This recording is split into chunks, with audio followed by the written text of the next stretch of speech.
नमस्कार। विशेष आज गोर्खा जनमुक्ति युवा मोर्चा केन्द्रीय समितिको एउटा सभा सम्पन्न भयो है र हामीले सभामा विशेष रूपमा संगठनलाई विस्तार गर्दै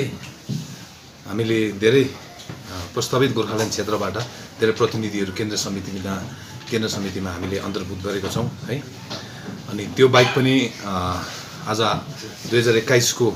विधानसभा चुनाव सम्बन्धी चर्चा परिचर्चा भयो अनि युवा मोर्चाको भूमिका सम्बन्धी हामी तपाईहरुलाई जानकारी गराउँछौं र विशेष जुन चाहिँ तृणमूल कांग्रेसले गोर्खा जनमुक्ति मोर्चासँग जुन चाहिँ गठबन्धनको एलायन्सको सम्मान गर्दै जुन चाहिँ पहाडमा उम्मेदवार नदिने घोषणा गरे त्यसलाई हामी स्वागत जनाउँछौं र अर्को चाहिँ अब हामी हाम्रो आफ्नो बलबुतामा डटेर यो चुनावमा हामी लड्ने छौं र हाम्रो विशेष गोर्खा युवा मोर्चाको टेक के छ भने विगतको जब गोर्खाल्यान्ड क्षेत्रीय प्रशासन गठन भयो त्यसपश्चात त्यतिबेला पनि हामीले जिटिए चाहिँ गोर्खाल्यान्ड प्रस्तावित क्षेत्र उयो चाहिँ प्रशासन चाहिँ युवा मोर्चाको लागि युवा मोर्चाको समर्थन पनि छैन विरोध पनि छैन भनेर हामीले घोषणा गरेका थियौं 11 मा पनि। अनि त्यसलाई नै हामीले कन्टिन्यू गर्दै फेरि 2017 मा पनि जिटिए को जुन चाहिँ क्षमता छ जुन चाहिँ क्षमता विहीन एउटा जुन चाहिँ जातिलाई परेको संकट अस्तित्व चिनारीलाई यसले बोक्न नसक्ने जुन चाहिँ जिटिए को क्षमता छ त्यसलाई हामीले त्यसको विरोध स्वरूप गोर्खा जनमुक्ति युवा मोर्चाको अध्यक्षको हैसियतमा मैले जिटिए बाट राजीनामा दिएको थिएँ 2017 मा पनि सबैभन्दा पहिला मार्च महिनामा। र आज पनि हामी त्यही कुरालाई दोहोर्याउन चाहन्छौं र जिटिए ले हाम्रो पोलिटिकल पर्मानेन्ट सोल्युसनको समाधान गर्दैन र जिटिए ले आज जुन प्रकारको यहाँ भ्रष्टाचार फैलाइरहेको छ र मान्छेमा दिग्भ्रमितहरू फिजाइरहेको छ त्यसको युवा मोर्चा ठाडो विरोध जनाउँछौं र योपालिको चुनावमा पनि हामी केवल हाम्रो संवैधानिक माग गोर्खाल्यान्डको मुद्दा लिएर जनता समक्ष गएका हुन्छौं र हिजोको दिनमा 2017 मा हामी विस्थापित भएका थियौं र विस्थापित हुनुको कारण गोर्खाल्यान्डको मुद्दा थियो र हामीलाई सरकार त्यसताको वर्तमान सरकारले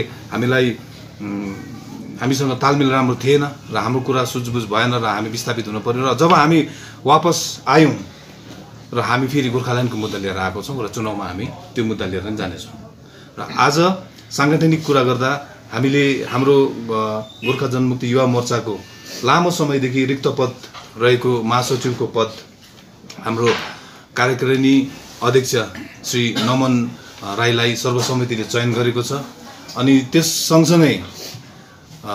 हामीले प्रचार प्रसारको निम्ति हाम्रो विशिष्ट प्रधान अनि अन्य साथीहरूलाई हामीले त्यहाँ मनोनित गरेका छौं। विशिष्ट प्रधान युवन गुरुङ अनि प्रमोद थापा नगेन्द्र सुब्बालाई हामीले त्यहाँ लिएका छौं। अनि सांगठनिक सचिवमा आलोक राईलाई पनि हामीले अन्तर्भुक्त गरेको छौं र त्यस्तै प्रकारले नयाँ सदस्यहरू पनि कालिम्पोङबाट आज हामीले चयन गरेनौं र मिरिकबाट कर्स्याङबाट पनि हामीले लिएका छौं र दार्जिलिङबाट पनि हामीले यो नयाँ सदस्यहरू ग्रहण गरेका छौं र एउटा गोर्खा जनमुक्ति युवा मोर्चा हामी एउटा ठूलो बृहत र एउटा गोर्खा जनमुक्ति मोर्चा पार्टीको अनि अध्यक्ष विमल गुरुङको हात बलियो बनाउने आधारमा हामीले यो काम आज गरिरहेका छौं र हामी त्यही जानकारी गराउन आज तपाईहरुको समक्षमा आएका छौं। त्यो माने तपाईहरुको अलायन्स त छ टिएमसी सँग सो तपाईहरुले के सपोर्ट गर्छ तपाईहरुको क्यान्डिडेटलाई कि के छ कि क्याम्पेन सँगै गर्ने कि फाल्टै हुन्छ? अब यसको निम्ति चाहिँ कस्तो छ भने अब हाम्रो उम्मेदवार हाम्रो हुन्छ मुद्दा हामी क्षेत्रीयवादमा हामी मुद्दा लडेका हुन्छौं र हाम्रो आफ्नै ब्यानरमा लडेका हुन्छौं र उनीहरुले जब हामीले तराई डुवर्सको कतिवटा क्षेत्रहरुमा टिएमसी लाई सहयोग गर्ने अगुवाई घोषणा भइसकेपछि उनीहरुले हामीलाई अवश्य नै सहयोग गर्नुपर्छ। सो क्याम्पेन सँगै हुन्छ क्याम्पेन पाडमा कतिवटा मिटिङ हामी आफ्नो ओन उसमा गर्छौं र कति सहयोगको रूपमा पनि गरेका हुन्छौं। 2019 को इलेक्सन जुन चाहिँ भएको थियो एमपी इलेक्सन त्यो टाइममा फेरि ममता ब्यानर्जीले भन्नुभएको थियो कि दार्जिलिङ हिलमा जिजिएम त्यतिबेला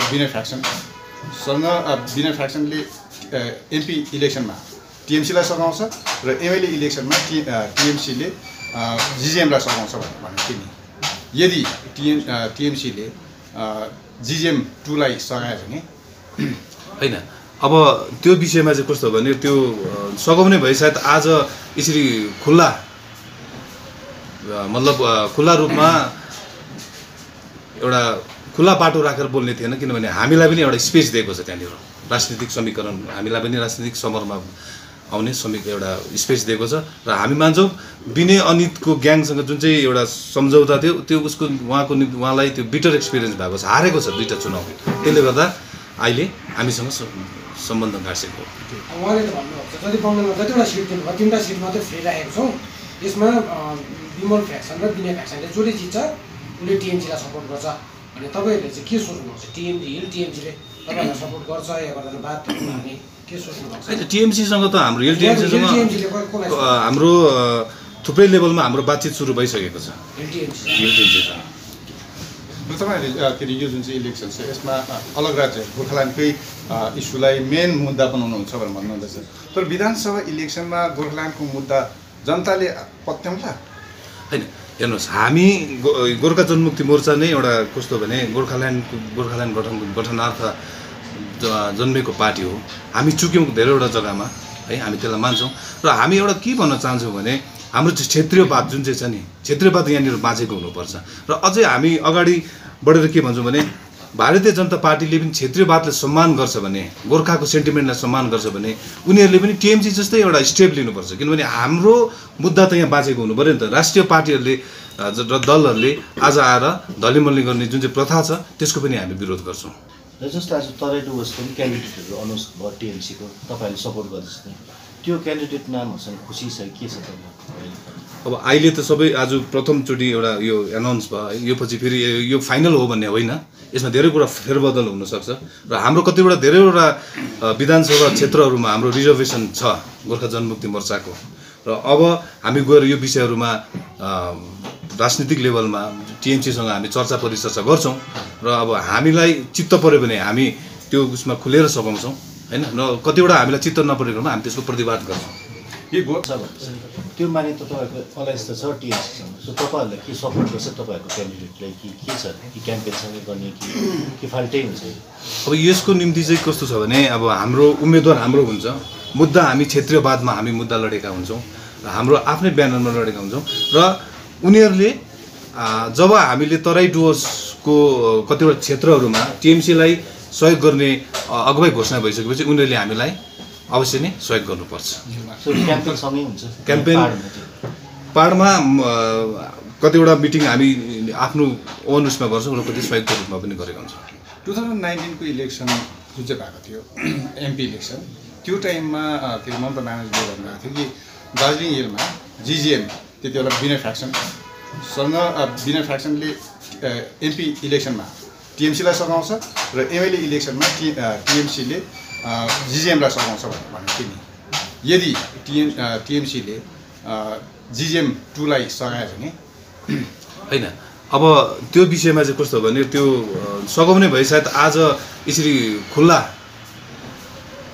मतलब खुल्ला रूपमा एउटा खुल्ला बाटो राखेर बोल्ने थिएन, किनभने हामीलाई पनि एउटा स्पेस दिएको छ त्यहाँनिर राजनीतिक समीकरण, हामीलाई पनि राजनीतिक समरमा आउने एउटा स्पेस दिएको छ र हामी मान्छौँ विनय अनितको ग्याङसँग जुन चाहिँ एउटा सम्झौता थियो त्यो उहाँलाई त्यो बिटर एक्सपिरियन्स भएको छ, हारेको छ 2टा चुनाव, त्यसले गर्दा अहिले हामीसँग सम्बन्ध गाँसेको। उहाँले त भन्नुहुन्छ जति बङ्गालमा जतिवटा सिट दिनुभयो 3टा सिट मात्रै फ्री राखेको छौँ, यसमा विमल फ्याक्सन र विनय फ्याक्सनले जसले जित्छ उसले टिएमसीलाई सपोर्ट गर्छ भने तपाईँहरूले चाहिँ के सोच्नुहुन्छ? टिएमसीले तपाईँहरूलाई सपोर्ट गर्छ या गर्दैन बात हामी के सोच्नुहुन्छ? होइन, टिएमसीसँग त हाम्रो हाम्रो थुप्रै लेभलमा हाम्रो बातचित सुरु भइसकेको छ टिएमसीसँग। तपाईँहरूले के अरे यो जुन चाहिँ इलेक्सन छ यसमा अलग राज्य गोर्खाल्यान्डकै इस्युलाई मेन मुद्दा बनाउनुहुन्छ भनेर भन्नुहुँदैछ, तर विधानसभा इलेक्सनमा गोर्खाल्यान्डको मुद्दा जनताले पत्याउँला? होइन, हेर्नुहोस्, हामी गोर्खा जनमुक्ति मोर्चा नै एउटा कस्तो भने गोर्खाल्यान्ड गठनार्थ जन्मेको पार्टी हो। हामी चुक्यौँ धेरैवटा जग्गामा है, हामी त्यसलाई मान्छौँ र हामी एउटा के भन्न चाहन्छौँ भने हाम्रो क्षेत्रीयवाद जुन चाहिँ छ नि, क्षेत्रीयवाद यहाँनिर बाँचेको हुनुपर्छ र अझै हामी अगाडि बढेर के भन्छौँ भने भारतीय जनता पार्टीले पनि क्षेत्रीयवादलाई सम्मान गर्छ भने, गोर्खाको सेन्टिमेन्टलाई सम्मान गर्छ भने उनीहरूले पनि टिएमसी जस्तै एउटा स्टेप लिनुपर्छ। किनभने हाम्रो मुद्दा त यहाँ बाँचेको हुनु पऱ्यो नि त। राष्ट्रिय पार्टीहरूले र दलहरूले आज आएर धलिमल्ली गर्ने जुन चाहिँ प्रथा छ त्यसको पनि हामी विरोध गर्छौँ। र जस्तो आज तराई डुवर्स पनि क्यान्डिडेटहरू अनाउन्स भयो टिएमसीको, तपाईँहरूले सपोर्ट गर्दैछ त्यो क्यान्डिडेट नामहरूसँग खुसी छ के छ तपाईँ? अब अहिले त सबै आज प्रथमचोटि एउटा यो एनाउन्स भयो, यो पछि फेरि यो फाइनल हो भन्ने होइन, यसमा धेरै कुरा फेरबदल हुनसक्छ र हाम्रो कतिवटा धेरैवटा विधानसभा क्षेत्रहरूमा हाम्रो रिजर्भेसन छ गोर्खा जनमुक्ति मोर्चाको र अब हामी गएर यो विषयहरूमा राजनीतिक लेभलमा टिएमसीसँग हामी चर्चा परिचर्चा गर्छौँ र अब हामीलाई चित्त पऱ्यो भने हामी त्यो उसमा खुलेर सघाउँछौँ होइन, र कतिवटा हामीलाई चित्त नपरेकोमा हामी त्यसको प्रतिवाद गर्छौँ। यो टिएमसी त गोर्खाल्यान्ड भन्ने बित्तिकै उसले आँखा अलिकति उति गरिहाल्छ, विरोध गरिहाल्छ। त्यही विरोधको कारण नै तपाईँहरू विरोधमा निस्किएर 2017को एजिटेसन भएको थियो। अब फेरि टिएमसीसँगै मिलेर गोर्खाल्यान्डको इस्यु उठाउनु हुँदैछ होइन। हामीले टिएमसीसँग मिलेर गोर्खाल्यान्डको आन्दोलन गर्नु भनौँ न, हामीले पहिला चाहिँ डाइरेक्ट दिल्लीसँग वार्ता गऱ्यौँ। हेर्नुहोस् है, दिल्लीको पार्टीलाई हामीले हाम्रो कुरा बुझायौँ र उनीहरूले बुझेर मेनिफेस्टोमा पनि हाल्यो, सङ्कल्प पत्रमा पनि हाल्यो। तर अब यो फेडरल स्ट्रक्चरमा सङ्घीय ढाँचामा राज्यको पनि कतिवटा दायित्व र जिम्मेवारी बन्द रहेछ। किनभने हामी त एउटा सानो पार्टी हो नि त, र हामीले के निदो गरेको छौँ भने अब क्षेत्रीय पार्टीलाई पनि हामी लडेर होइन सम्झाएर लबिजम गरेर हाम्रो मुद्दाको इम्पोर्टेन्स र जनताको भावना के छ त्यो उहाँहरूले पनि त रेस्पेक्ट गर्नु पऱ्यो नि त, जनभावनालाई त रेस्पेक्ट गर्नु पऱ्यो। हामी त्यो पट्टि लागेको छौँ र नै आज हामी गोर्खाल्यान्ड माग्ने पार्टी हो भनेर त हामी त डिक्लेयर हो नि त गोर्खा जनमुक्ति मोर्चा त। र आज उहाँहरू हामीसँग यसरी आएर संयुक्त रूपमा चुनाव लड्नु यो धेरै हदसम्म हामी उहाँहरूलाई सम्झाउन सफल भएको हामी ठान्छौँ र हामी यसमा निरन्तरता दिइरहेको हुन्छौँ। जुन एउटा कन्फ्युज एउटा छ नि कन्फ्युज क्या, जब चाहिँ 2019मा गोर्खाल्यान्ड पाउनु सक्ने चुनाव भएको थियो त्यति बेला तपाईँले पिपिएस भनेर भोट माग्नुभयो, तर आज गोर्खाल्यान्डको ग पनि नउठ्ने जग्गामा गोर्खाल्यान्ड भन्नुहुँदैछ यो इलेक्सनमा। के हो कसरी चाहिँ क्लियरिफाई गर्नुहुन्छ जनतालाई, किन कन्फ्युज बनाउनु भयो भन्ने? कन्फ्युज कसरी कन्फ्युज? जति बेला गोर्खाल्यान्ड पाउनु सक्ने चुनावमा एमपीको चुनावमा त्यति बेला तपाईँहरूले पिपिएसको आश्वासनमा भोट माग्नुभयो जनतालाई, तर आज एमएलए इलेक्सनले कुनै गोर्खाल्यान्डको राज्य बनाउने सम्भव छैन र फेरि अहिले चाहिँ तपाईँले गोर्खाल्यान्डको लागि पिपिएस भनेको नै गोर्खाल्यान्ड हो नि त। कसैले भनेको छैन हामीले अहिलेसम्म पिपिएस कुनै राजनीतिक हामी त चुनावी समरमा त्यति बेला थियौँ न, हामी त्यति बेला चुनावी समरमा थियौँ न, तर हामीले यो कुरा त गोर्खाल्यान्ड नै, किनभने पोलिटिकल पर्मानेन्ट सल्युसन राजनीतिक समाधान त गोर्खाल्यान्ड माध्यमबाट नै हुन्छ। अलग अलग हामीले भन्यौँ एउटा फेरि एमएलए पनि तपाईँहरूकै थियो होइन, हामीले भनेको यसपालि त अहिले त छैन, तर त्यति बेला 3वटा एमएलए पनि थियो, अहिले फेरि त्यही कुरा लिएर तपाईँहरू होइन। हामीले त्यति बेला पनि गोर्खाल्यान्डको कुरा उठान गरेको हो, त्यो साँच्चै 11 जनजातिको कुरा गरेको हो। अनि तपाईँले हेर्नुभयो पिपिएसको कुरा हामीले जब गऱ्यौँ केन्द्र सरकारले बुझेर ट्राइपार्टाइट मिटिङ पनि त गोर्खाल्यान्डको एजेन्डामा बोलाएको हो नि त, केन्द्र सरकारले गरे। त्यही कारण त हाम्रो त्यहाँनिर नै उहाँहरूसँग डिफ्रेन्सेस भएर चाहिँ हामी छुटेको हौँ। जुन गोर्खाल्यान्डको शब्दले गर्दा तपाईँहरू कति वर्ष विस्थापित हुनुभयो है बङ्गाल सरकारद्वारा, फेरि त्यही शब्द नै लिएर तपाईँले भोट माग्नु भन्नुहुँदैछ के? हामी जहिले हेर्नु चाहिँ गोर्खा जनमुक्ति मोर्चाले भोटको समयमा मात्र गोर्खाल्यान्डको कुरा गरेको छैन। जब जिटिए ग्रहण गर्दा पनि गोर्खाल्यान्डको मुद्दालाई चाहिँ ड्रप नगरिकन जिटिए सञ्चालन गरेको हो। जिटिएको चौकीमा बसेर पनि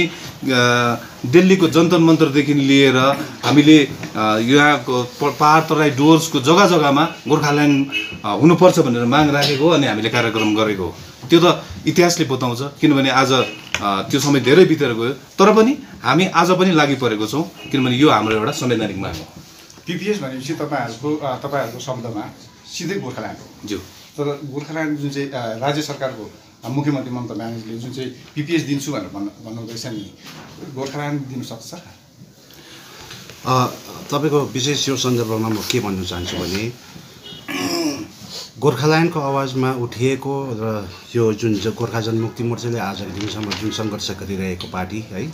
र 2017 विगत जुन भाषाका आन्दोलनमा यो जुन परिणत भएर गोर्खाल्यान्डको ठुलो एउटा विश्वरूपी एउटा यो जुन आन्दोलन भए पश्चात जुन पार्टीका अध्यक्ष र अन्य साथीहरू महासचिव लगायत जुन हाम्रो पार्टीका धेरैजना आज 3-3.5 वर्षसम्म विस्थापित जीवन बिताएर आएर जुन केन्द्र सरकारलाई भरोसा गरेर जुन हाम्रो चाहे तपाईँले त्यो केन्द्र सरकारको पिपिएसको जुन भनाइ छ, किन हाम्रो सोझै कुरो हो पिपिएस भन्दा नै गोर्खाल्यान्ड हामी त्यो कुरा बुझ्छौँ। र आज जनता समक्षमा एउटा कुरा भन्न चाहन्छु कि 3-3.5 वर्षमा कुनै पनि यहाँको स्थायी दलहरूले आजको दिनसम्म कुनै पनि सरकारलाई आज पिपिएस या गोर्खाल्यान्डको उच्चारण धरि गर्नु नसक्ने अन्य दलहरूलाई देख्दाखेरि र सोझै केन्द्र सरकारले पनि आजको दिनसम्म जुन पिपिएसलाई गोर्खाल्यान्ड र जुन मुद्दाहरू हाम्रो 11 जनजाति विषय र अरू अन्य मुद्दाहरू केन्द्र सरकार पनि त्यो विषयमा आज उहाँहरूको इमान्दारिता नदेख्दा आज क्षेत्रीयवाद पार्टीलाई कहीँ न कहीँ आज मासिने एउटा डर, एउटा मासिने एउटा जुन षड्यन्त्र आज भारतीय जनता पार्टीले पनि गरेको देख्दाखेरि आज सोझै फेरि आज हाम्रो अध्यक्ष र जुन जनमुक्ति मोर्चा 2007मा गोर्खाल्यान्डको आवाजलाई लिएर आज जुन एउटा पार्टी खडा भएको र फेरि पनि दोबारा पहाडमा गोर्खाल्यान्डको आवाज फेरि पनि उठ्नुपर्छ र गोर्खाल्यान्डको मूल माग जुन हाम्रो एउटा समस्त पहाड तराई डुवर्सले देखेको मागलाई फेरि पनि कुनै पनि सरकार, चाहे त्यो राज्य सरकार होस् चाहे त्यो केन्द्र सरकार होस्, त्यो दुवै सरकारलाई यो आवाजलाई फेरि पनि बुलन्द बनाउनुपर्छ भन्ने त्यो अपिल र त्यो आशा भरोसा साँच्चै यो पार्टीलाई फेरि दोबारा हामी जमाउनुपर्छ। यो गोर्खाल्यान्ड हेर्नुहोस्, कुनै पनि इलेक्सन गोर्खाल्यान्ड एउटा मूल मुद्दा चाहिँ युवा मोर्चा मात्रै होइन, यो जनमुक्ति मोर्चाको मूल माग नै गोर्खाल्यान्ड हुन्छ र अवश्य जुन हिसाबको पर्मानेन्ट पोलिटिकल सल्युसन केन्द्र सरकारले आजको दिनसम्म एउटा आशा देखाइरहेछ र हिजो अस्ति मात्रै पनि बङ्गालका मुख्यमन्त्रीले जुन हिसाबले जलपाइगुडीको एउटा सम्भाषण उहाँले पर्मानेन्ट पोलिटिकल सल्युसन भन्नुभएको छ, उहाँहरूको देखाइ के छ त्यो उहाँहरूको हो, तर हाम्रो देखाइमा पर्मानेन्ट पोलिटिकल सल्युसन सिवाय गोर्खाल्यान्ड बाहेक अरू अन्य केही पनि हुन सक्छ।